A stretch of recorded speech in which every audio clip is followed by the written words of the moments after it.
तपाईँ पानी जस्तो बन्नुहोस् जसले आफ्नो बाटो आफै बनाउँछ। तपाईँ पत्थर जस्तो नबन्नुहोस् जसले अरूको बाटो बनिछेक्छ।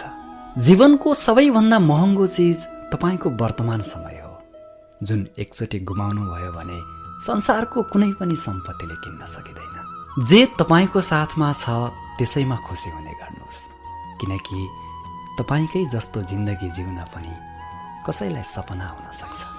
सरल स्वभाव भएको व्यक्तिलाई कमजोर सोच्ने कोसिस नगर्नुहोला, किनकि सरलता उसको संस्कार हो, कमजोरी होइन।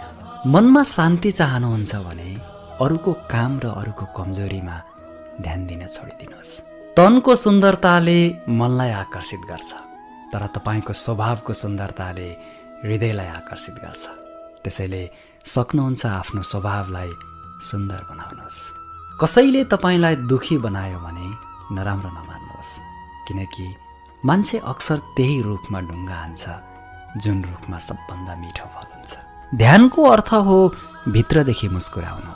सेवाको अर्थ हो त्यो मुस्कानलाई अरूको अनुहारसम्म पनि पुर्याउनु।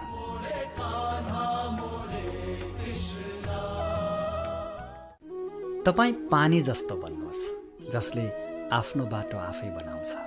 तपाईँ पत्थर जस्तो नबन्नुहोस् जसले अरूको बाटो बनिछेक्छ। जीवनको सबैभन्दा महँगो चिज तपाईँको वर्तमान समय हो, जुन एकचोटि गुमाउनु भयो भने संसारको कुनै पनि सम्पत्तिले किन्न सकिँदैन।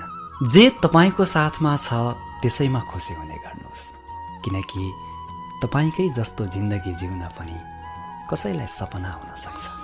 सरल स्वभाव भएको व्यक्तिलाई कमजोर सोच्ने कोसिस नगर्नुहोला, किनकि सरलता उसको संस्कार हो, कमजोरी होइन। मनमा शान्ति चाहनुहुन्छ भने अरूको काम र अरूको कमजोरीमा ध्यान दिन छोडिदिनुहोस्।